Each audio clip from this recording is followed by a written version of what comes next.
Значение и причини за пасивна противопожарна защита при подземни работи ще бъде представено от Марко Антонели, който е експерт в системите за пожароизолация.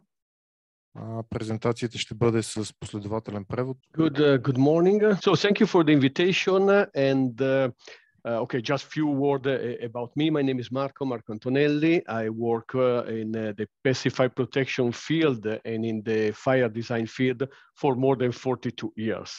Please. Малко за мен. Името ми е Марко Антонели. Работя от над 40 години в областта на пасивната противопожарна защита. So today we will talk about safety, more specifically fire safety. And this is extremely important in a tunnel. A fire in a tunnel is something quite dangerous, of course, and quite complex. Днес ще говорим за противопожарната защита в тунелите, което е нещо, разбира се, доста опасно и доста важно. What is quite interesting is that the safety cost, and I'm talking mainly about the fire safety cost, is just a small part of the total cost of a tunnel. But the perception of the stakeholder, mainly the passenger, so in fact the user of a tunnel, of how important is the safety is completely different. So safety is extremely important for them. Is more than 50% of people say, yes, for me the most important is safety. Цената на безопасността, както виждате, е всъщност много голям процент от цялата стойност, но всъщност усещането за ползвателите на тунелите, за хората, които ще ги ползват, е доста различно и все пак, както виждате, то е над 50% от цялата стойност като усещане. So we know that we have an hazard, and the hazard in this case is fire, but of course we have to talk or to think in terms of risk. What is the difference? I'm sure that everybody know. The difference is that risk take into account the consequences of the event. Разбира се, днес ще говорим за опасността, която разбира се е пожара, но ще говорим и за риска и за разликата между двете. Разбира се, риска, когато го имаме предвид, говорим за последствията. So what are the potential risk? So also the potential consequences, of course, personal risk means that we can lose life of people. Social risk, because when there is a large accident, this is also a social problem, of course, and the economic risk. All this together, we have to take all this together to have a full picture of the economic consequences of a tunnel accident, fire accident in this case, please. Говорим за личното ниво на риск, разбира се, може да загубим животи, за социално приемливия риск и за икономическата страна, икономически приемливия риск, който отчита и нивото на инвестиции, разбира се. И разглеждаме сумата от трите вида, за да направим пълната икономическа оценка на последствията от инцидентите в тунелите. When we do an analysis, we have to always do a financial analysis at the end of the day. Why? Because this is something that we can really manage. So we have to take into account the risk directly related to the damage of the tunnel or to the loss of the tunnel, the indirect consequences, but of course also the loss of life of the people, which is an extremely difficult task. Because you can have an ethical approach, so I don't want any fatalities, or you have to assign monetary value to the fatalities. That is quite difficult. Please. Разбира се, трябва да направим един финансов анализ, защото той е свързан с това, което можем да управляваме, и да разгледаме и непреките последствия от един пожар. Тоест, говорим както за риска от наранявания, за загубата на живот, и това е много трудна задача, защото трябва да подходим етично, защото целта ни, разбира се, да няма смъртни случаи, никакви, а в същото време трябва да зададем една цифрова парична стойност на жертвите, което е изключително трудна задача. So even if we don't like to give a value to life, the value of life is so huge. Well, in fact, is almost impossible, but unfortunately, we need to do it. And there are a lot of different methods. I just put here 4 of the most famous. We have no time to go in details, but just to say that when we do an analysis, we have to put everything together, including life of the people. Може би със сигурност няма да ни хареса да зададем една парична стойност на човешкия живот, но се налага да го направим, колкото и да не ни харесва. Показвам тук 4 от най-известните методи за оценка. Няма да навлизаме в подробности сега, но въпросът е, че трябва да ги вземем предвид за цялостния ни анализ. So, who are the people? Of course, are the passengers, the tunnel operator, the rescue team, fire brigade, or whatever. And what is important for these people, of course, ventilation, to have an escape route, shelters or refugees. And in fact, this is really related also to passive fire protection. And the main scope of passive fire protection is protect the building, protect the works, but mainly give time to the people to escape from the building or from the tunnel in this case. Разбира се, има много елементи за хората, за пътуващите. Трябва да разгледаме вентилацията, трябва да разгледаме пътищата за евакуация. В този момент стигаме наистина до въпроса за пасивната противопожарна защита, в който най-важният елемент е да дадем време на хората в тунела да излязат от него, да се евакуират. So first of all, life of the people, this is the most important, but also the financial, the pure financial, if you like, the cost to investment is important. So in case of fire in a tunnel, you will have for sure some repair cost, but this is not the biggest one. Then you can have cost because of traffic delay, because of traffic diversion, so you have to take another route. You lose the toll, so you lose money, of course.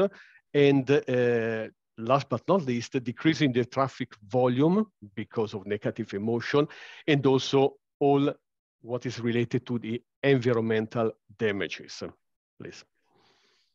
Разходите ни могат да включват, разбира се, разходите за ремонт, забавянето в трафика, нуждата от отклоняване на трафика, загубите от тол приходи, намаления обем на трафика заради емоционални негативни емоции вследствие на инциденти в тунели и, разбира се, щетите за околната среда след един пожар.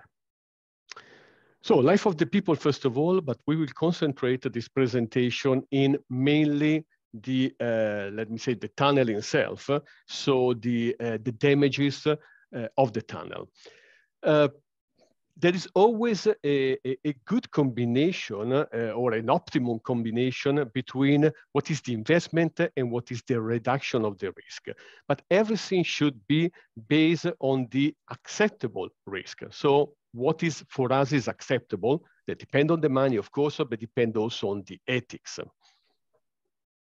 Разбира се, живота на хората е на първо място, а днес обаче ще се концентрираме и върху самите тунели, като винаги има едно оптимално ниво на безопасност, което търсим, едно приемливо ниво на риск, свързано и с инвестициите ни, което се стремим да постигнем и което ще разгледаме днес. So in fact, what is wrong is to start from what are the money available, but we have to start on what we can accept as a risk, as a damage. And then we can spend in the best possible way, the money we have. Please. Разбира се, първо разглеждаме наличните ни средства и след това обмисляме какво е приемливото ниво на разходи и на инвестиции, които можем да си позволим в крайна сметка в една оптимална икономическа ситуация.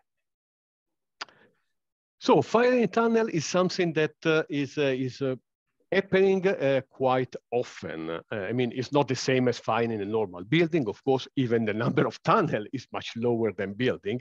And just to give you an idea, this is, you don't need to read it, of course, some of the fire that we had in the tunnel in the last years.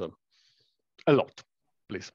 Разбира се, пожарите в тунелите са нещо, което се случва не толкова колкото в, примерно, пожарите в жилищните сгради, доколкото имаме много по-малък брой тунели, съществуващи в сравнение с жилищни сгради, но това е една таблица, няма да се концентрираме да я четем, разбира се, но както виждате, това е един списък на пожарите, които са се случвали в тунели. Както виждате, те са доста в последните години.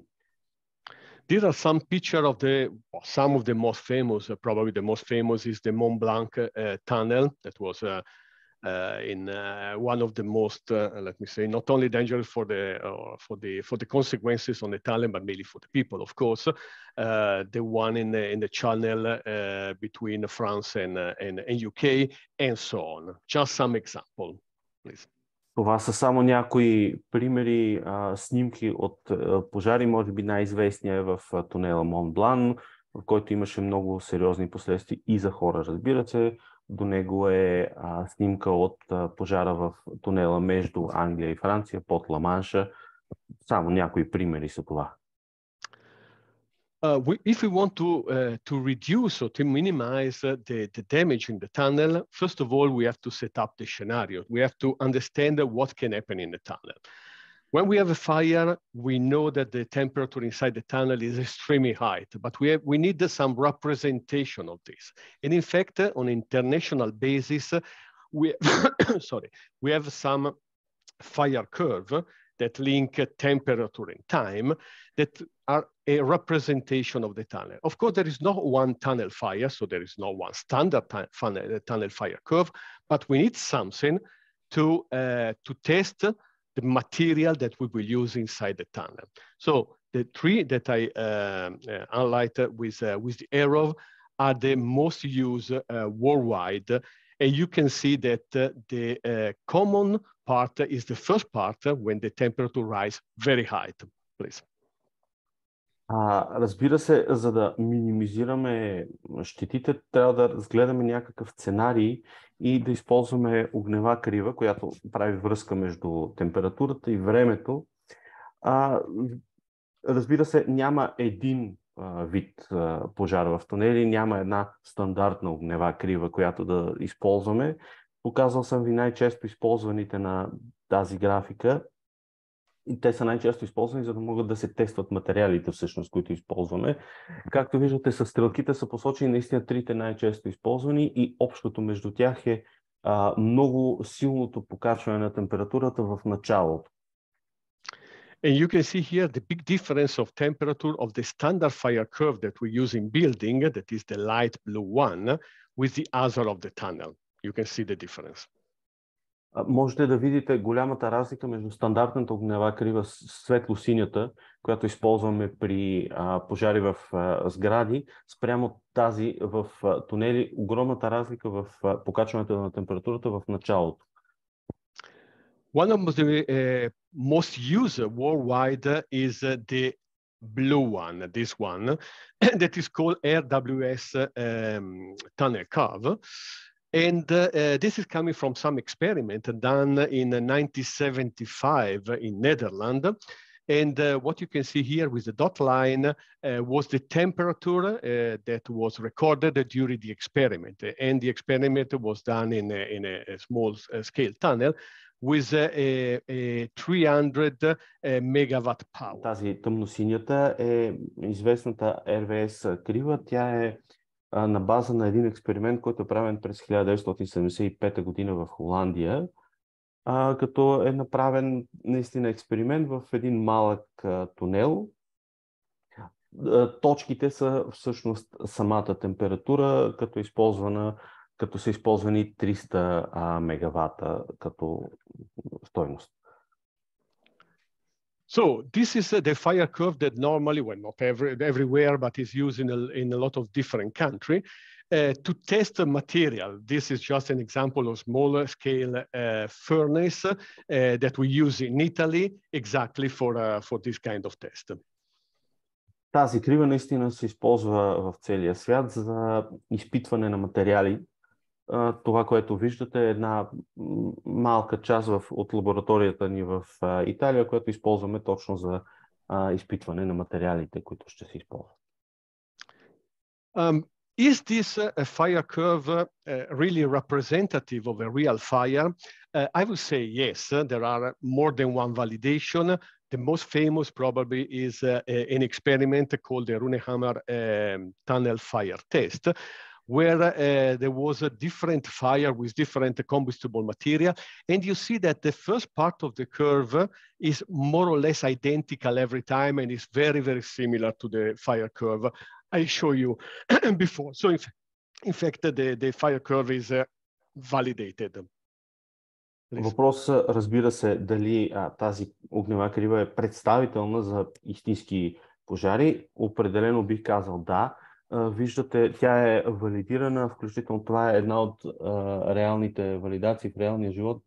Виждате, че всъщност кривата много точно отговаря на реалните обстоятелства, така че да, определено тази огнева крива е валидирана, бих казал. The heat release rate, so in fact the power, so the quantity of energy that is released during time is extremely important because this gives us indication on what can happen inside the tunnel. So depending on what kind of vehicle can burn inside the tunnel, can be a car, can be a bus, can be a truck, whatever, you can have different power. What I found really interesting was is a research that recently was done by Lee and Ingalson that say that according to the experimental data, in reality, the fire, is more important the construction of the tunnel, so the fact that all the heat remain inside in the area of the fire. So in fact, even if the heat release rate is quite low. I mean, in the order of 90-100. Even in this case, the RWS curve is representative of the fire. В крайна сметка, стойността на отделената енергия е различна. Както виждате, тя е доста различна за различните превозни средства, дали ще автомобили, дали ще са камиони, автобуси и така нататък. Но всъщност тя доста добре представя отделената енергия и дори в момента, в който степента на отделена енергия е в порядъка на 90 мегавата, всъщност фазата на отделяне на топлина може да бъде моделирана, следвайки РВС огневата крива. This is what we know today, but we know that there are new scenarios. So the scenario can change because now we have a vehicle that are quite different from what we had in 1975. So in fact, all the real fire that we have seen recently in tunnel, of course, but not only in tunnel, where cars or vehicles are involved, well, there is a clear perception that what was done in the past was not valid anymore. For a lot of reasons. First of all, because we have a bigger vehicle. We have more plastic inside the vehicle. I mean, almost the double compared to the past. So the heat release rate increased a lot, and I'm talking just about car, from the 4 megawatt that we know from the past to 6 to 8. And last but not least, we have new kind of vehicle, hybrid, fully electric, and probably in the future also hydronic fuel cell vehicle. Please. Има ясно усещане, че резултатите от миналото вече не са толкова представителни за съвремието, защото има доста промени, които са се случили с времето. Първо, вече превозните средства са по-големи и в тях се използват повече полимери, повече пластмаса и съответно теглото на самата пластмаса е повече. Другата важна промяна е, че обичайната отделена енергия вече при новите автомобили се е увеличила от 4 до 6 до 8 мегавата, а и забелязваме много големия растеж на броя на превозни средства с алтернативни горева, с хибридни, изцяло електрически автомобили или в бъдеще, разбира се, с използващи водород за гориво. So new scenarios means also new challenges. And if we talk about the electric vehicle or hybrid also, well, in fact, for the electrical vehicles, the chance of a fire igniting is quite low. It's lower than the normal vehicle we are using today, so the internal combustion vehicle. But for the hybrid, this is much more. So it's almost the double. Lucky us, this is mainly related, well, unfortunately, it doesn't work, the graph, but is mainly related to the charging or where the car is parked. So only about 30% of the fire in the hybrid car and the electrical car happen when the car is driving. Съвременните изследвания показват, че при електрическите автомобили риска от пожари е много по-нисък, риска от самозапалване, за разлика обаче от този при хибридните автомобили, където виждаме, че той е почти двоен. За щастие обаче, едва около 30% от пожарите при електрическите и при хибридните автомобили се случват по време на движение. Всъщност големия процент се случва по време на е свързан с зареждането и с мястото на паркиране на автомобилите. So what are the consequences? Well, first of all, the fire can be longer. Battery fire it takes a lot of time to be extinguished. The heat release rate can be higher, especially in the first phase, and we need a lot of water if we want to cool down or even extinguish a battery fire. Какви са в крайна сметка последствията? Първо, че времето за горене може да бъде много по-дълго, защото пожарите от батерии всъщност отнемат до 24 часа за погасяване.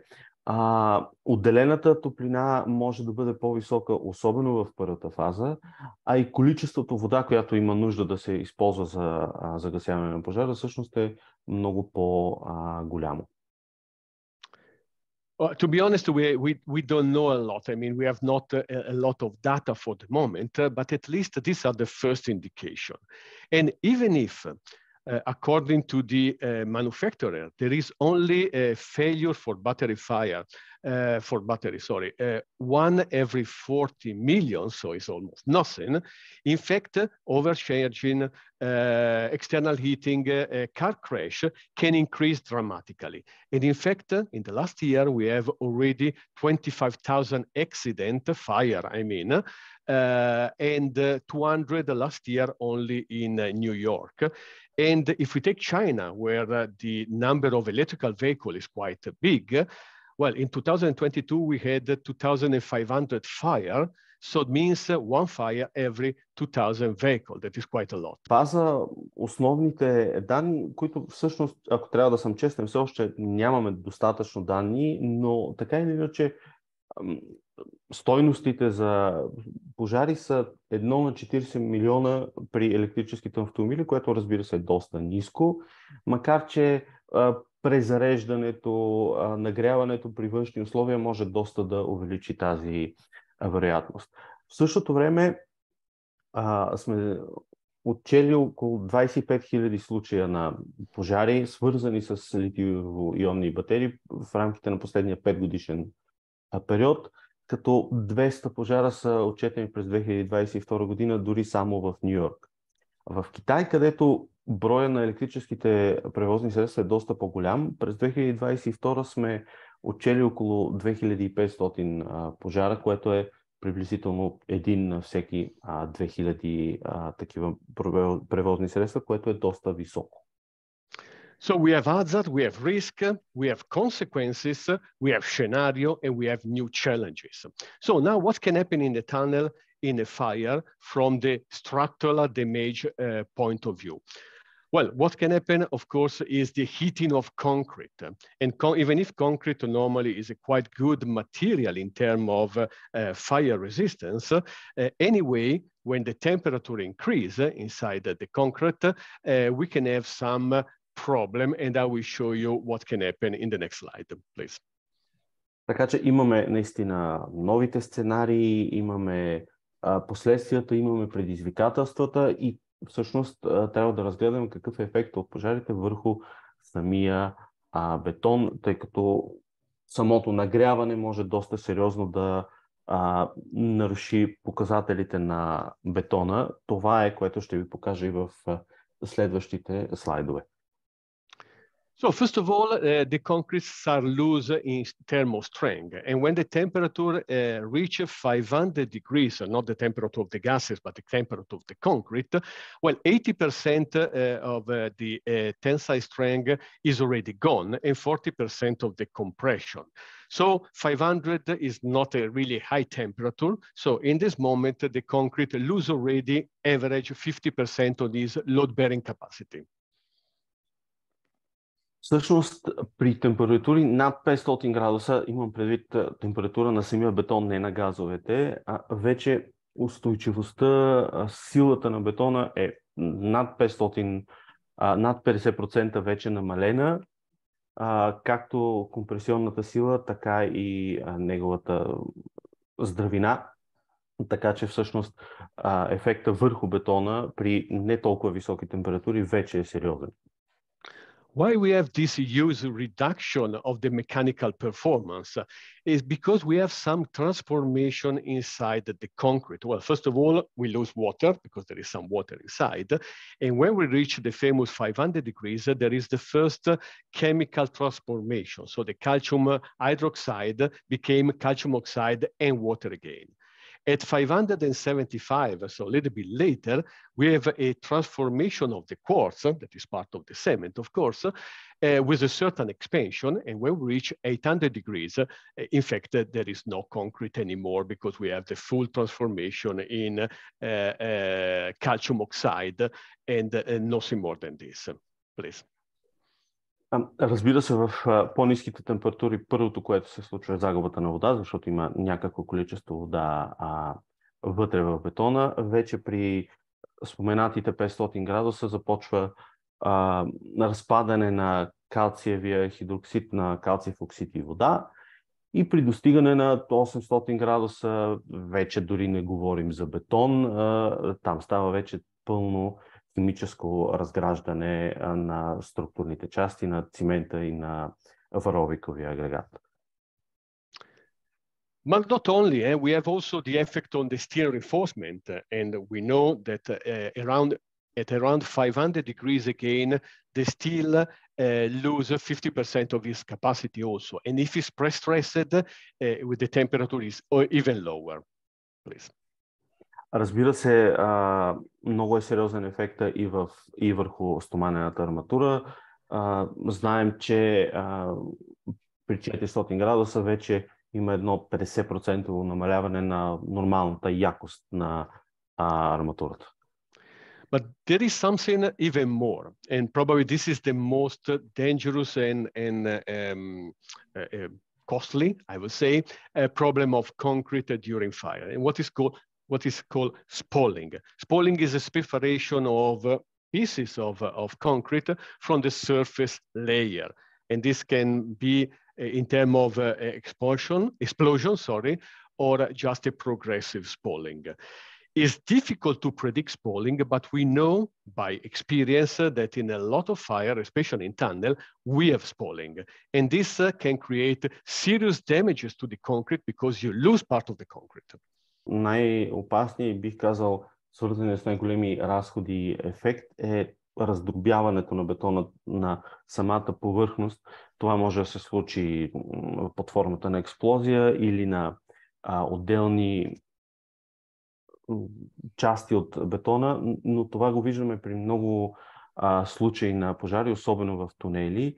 И всъщност това е сериозна щета върху бетонните структури с сериозни икономически последствия, защото в крайна сметка ние губим част от бетона.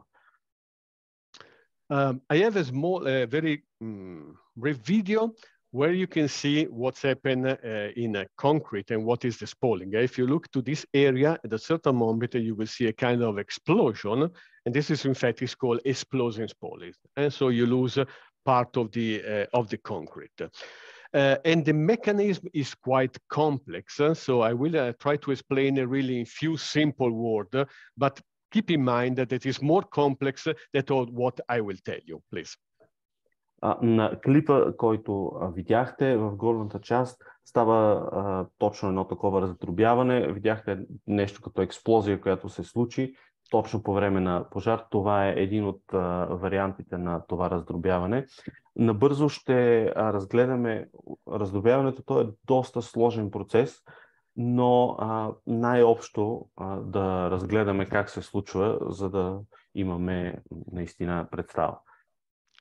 So the two main reasons, not the only one again, but main reason is the of spalling is the thermal dilatation of water and the internal stress.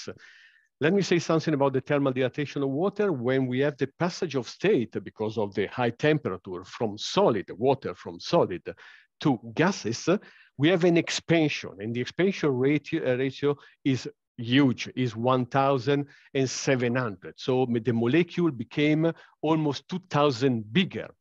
So this creates an overpressure from outside to inside, from inside to outside, and this can create a spalling. Please. Да започнем с всъщност топлинното разширение на водата. При трансформирането на водата от течно състояние в газообразно, съотношението на разширение е 1700 към 1, т.е. при 100 градуса ние имаме почти 2000 пъти увеличение на обема на молекулите, което създава много голямо налягане в формата на пара.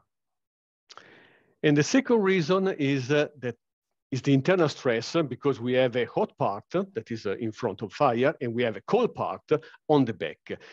Different dilatation of the two parts, and then if the stronger is the cold, and this is the case, of course, then you can have also spalling. Please. Разбира се, има голяма разлика между повърхността на бетона, която е изложена на пожара, т.е. тя е гореща, и задната част, която е студена, като разбира се, голямата разлика е, че очевидно горещата част се разширява, докато голямата и студена част не се разширява, и това също довежда до раздробяване на бетона. So this is from yesterday, was a fire in Slovenia. And even if the fire was not so big, at the end of the day, you can see the spalling, and you can see even the steel mesh that is fully exposed. This is from yesterday. Това са снимки от вчера в Словения, в Тунел. Както виждате, вижда се раздробяването на лявата снимка. Отдясно дори можете да видите стоманената арматурната мрежа, която е изцяло открита. So spalling is a big problem. Probably it's the biggest problem. We have to reduce spalling. What we can do, well, of course, we can avoid the fire, or we can we can try to control moisture inside the concrete, and it's quite difficult. Or we have to use a kind of a thermal barrier, or we have to use something that leave the water that happen, the water leave the concrete without spalling, to avoid the big damages I showed you before. These are the classification of fire damages according to the Concrete Society, and you see that when we are 3 or 4, the damage is huge, and also the repair cost and the repair action is very expensive. Разбира се, какво може да направим? На първо място да избегнем пожарите. А второ, можем да контролираме нивото на влага, което е доста сложно да го постигнем. Може да опитаме да изградим някакъв вид топлинна бариера или може да се опитаме да дадем възможност на водата в крайна сметка да излезе от бетона без да причинява раздробяване. Виждате класификацията на видовете щети според световното общество. Степен 3 и 4 са наистина много сериозните щети, които, разбира се, са изключително скъпи като отстраняване на щетите след случая. Okay, so we have an hazard, we have a risk, we know the consequence, we have a scenario, we have a new scenario, a new challenge, and lucky us, we have some solution. A tunnel must be safe. That's important. Okay, we have no time because we are a little bit in a hurry to go more in details, but the tunnel must be safe. So we need some solution. The three most used solutions are the adding of PP fiber inside the concrete mix, the use of active fire protection, or the installing of passive fire protection. Please. Така че за наше щастие имаме известни решения, които може да предложим. И без да навлизаме в детайли, основните решения са добавяне на полипропиленови фибри в бетоновия микс, инсталиране на активна противопожарна защита, системи за нея или, разбира се, монтиране на пасивна противопожарна защита в тунелите. So let me say a few words on each of them. Polypropylene fiber, so to add in the mix, and what is the scope when there is fire, so high temperatures that this fiber melt, so leave a kind of channel where the water can go out. So you reduce the problem of spalling because of this. Cost is extremely low because you have no maintenance, no installation cost. You have a limited spalling, and of course you can use it only for the new tunnel. What are the, let me say, I don't want to say negative, but let me say the less positive? Well, first of all, you reduce the compressive strength of the concrete because you use fiber. There is no insulation, so means that anyway, the concrete will reach temperature, so you will have a damage of the concrete and on the steel, and the repair anyway unnecessary. So you have no spalling, but you have damage anyway, of course. Please. Ще преминем през трите възможни решения набързо. Добавянето на полипропиленови фибри, разбира се, има своите предимства заради ниската цена, няма нужда от поддръжка. Ефектът е, че остават микроканали, през които водата може да излезе при случай на пожар. Имаме ограничаване на раздробяването. Този метод е подходящ само за нови тунели, но от друга страна имаме и не точно отрицателни, но да кажем характеристики, които ни ограничават, а именно, разбира се, намалява се компресивната якост, няма изолация и в крайна сметка, да, нямаме раздробяване на бетона, но са необходими ремонтни дейности след един пожар.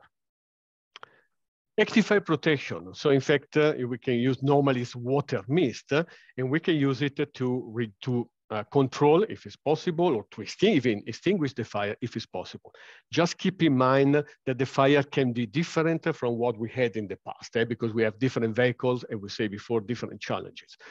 So, of course, you reduce the temperature, you reduce the spread of flame, you reduce the radiation. Just keep in mind that the active systems are nothing more than a robot. So it means you need an energy, you need activation, maintenance, water, or whatever. So you need all this to have your robot, so your active system works. Please. Второто възможно решение, разбира се, е активната противопожарна защита, като използваме основно водна мъгла. Естествено, намаляваме температурата, ограничаваме разпространяването на пожара. Тя е най-добре да се използва в комбинация с система за извличане на дима, но трябва да имаме предвид, че първо системите се променят, защото, както говорихме, има вече нови видове превозни средства.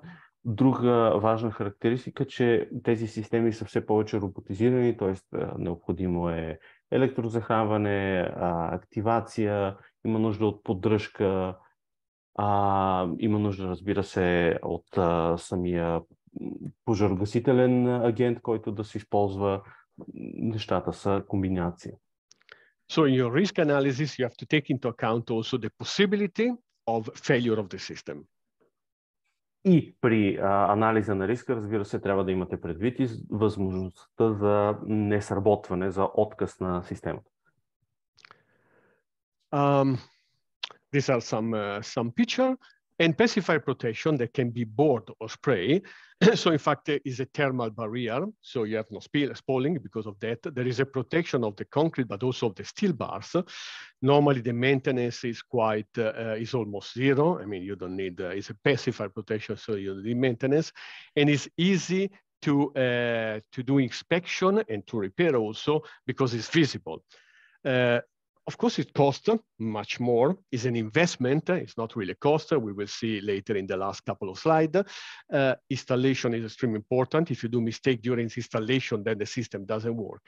And durability must be proven because this system, in the extreme condition of the system of the tunnel, could have a degradation of the performance. So you have always asked the board and spray producer for durability, for a proven durability. Please. Третото възможно решение е пасивната противопожарна защита, която включва плоскости и спреи. Разбира се, нямаме раздробяване, защото се изгражда една топлинна бариера, която ни дава и защита на арматурата.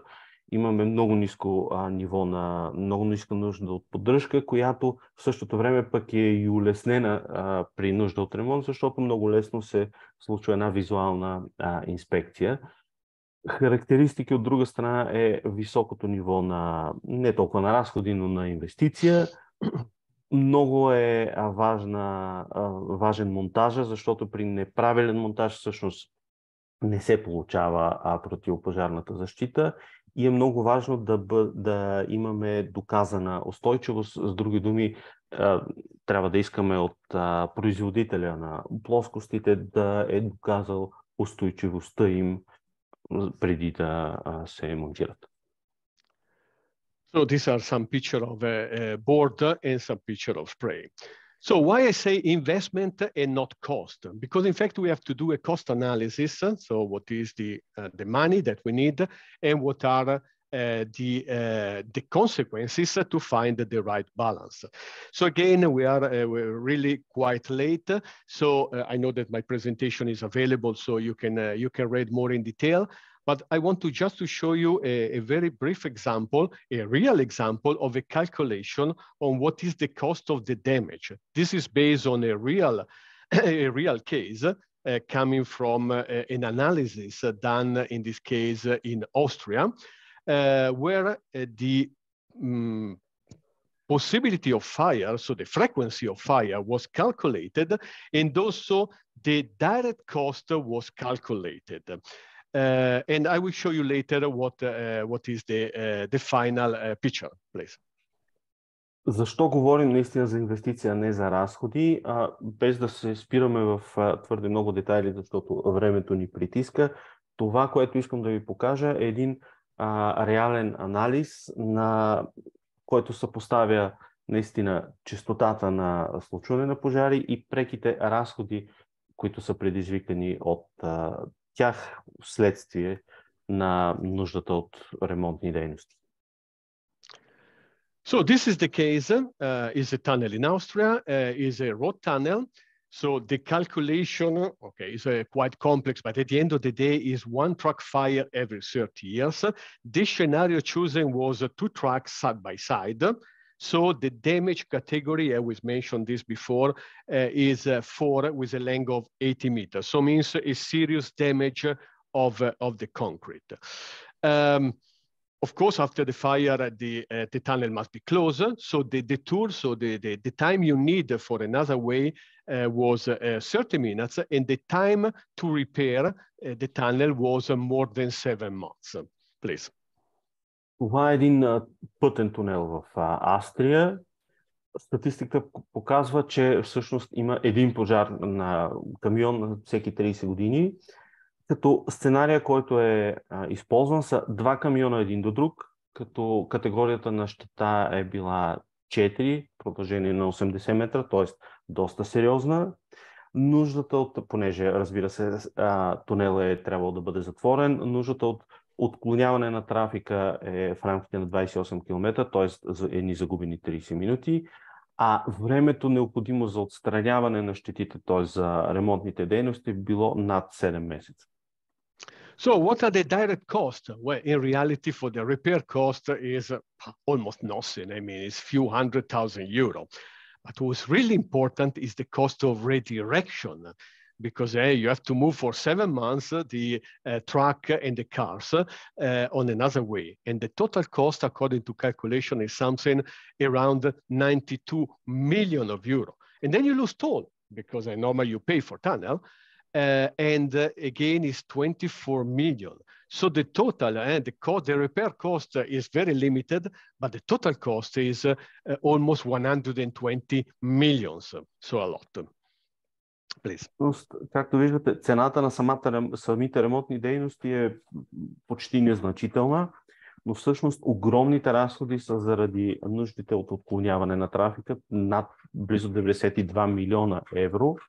Разбира се, има и загуба на приходи от тол такси, които са още 24 милиона.